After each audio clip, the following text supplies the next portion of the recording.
Ladies and gentlemen, this is an article that came out December 19th, 2017 in EHS Today.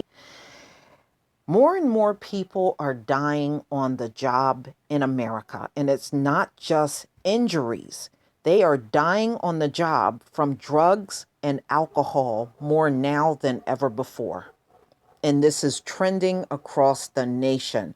So, which makes sense. If you're dying out in the streets or at home from drugs, you don't turn off from being a drug addict because you're at the place of employment. You're going to be a junkie there too. Are American workers in danger? OSHA reports dramatic increase in fatal occupational injuries. All right, so we're just going to go down. Fatal workplace injuries showed a dramatic uptick in 2016, raising by 7% over the number of workplace fatalities tallied in 2015.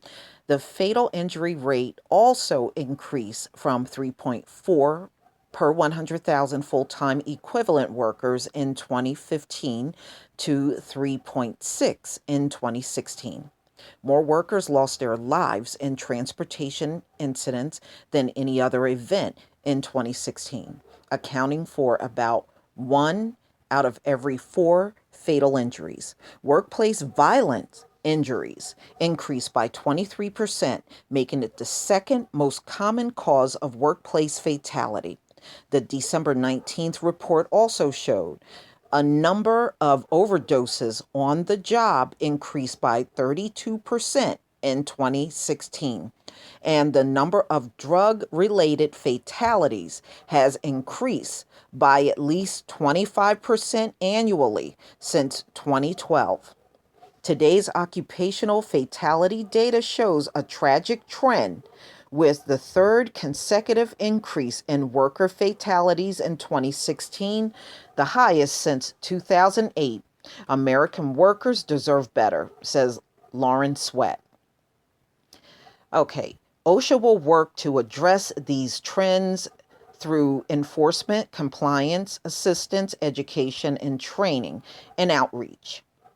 In 2008, 5,214 workers lost their lives. Sweat added that the nation's opioid crisis has invaded the workplace and is impacting Americans every day at home and, as this data demonstrate, increasingly on the job. The Department of Labor will work with public and private stakeholders to help eradicate the opioid plague as a deadly and growing workplace issue. And you better believe it is. Nobody stops being a junkie because they walk through the doors of their employers. The increase in job fatalities in 2016, reported by BLS, shows that for many groups of workers, work is becoming more dangerous and deadly. The 5,190 workplace deaths from injuries means that 14 workers were killed on the job a day. The highest number since 2008 and the highest rate since 2010.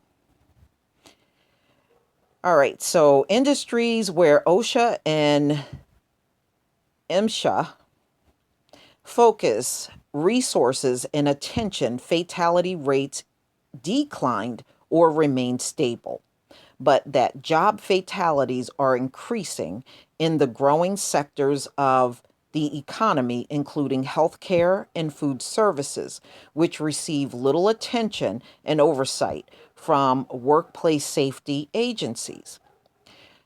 The same is true for groups of workers that lack OSHA protection, including state and local government employees and many. Federal OSHA now has fewer than 800 inspectors and can inspect workplaces on an average of once every 159 years. Wow. Ooh. Who points out that OSHA's budget has declined since 2010 and been froze for years. House Republicans are now seeking big cuts for 2018, she adds. Fewer resources and less oversight will mean more injuries and workplace deaths. Workers need more safety and health protection, not less. So, as you can see, a lot of these junkies are getting all drugged and alcoholed up and dying on their jobs around the country, ladies and gentlemen. And that's on top of the injuries that people die from on the job. So it's not getting any better out here at all. Please leave your comment and subscribe, and don't forget to hit on that notification bell. Peace, family.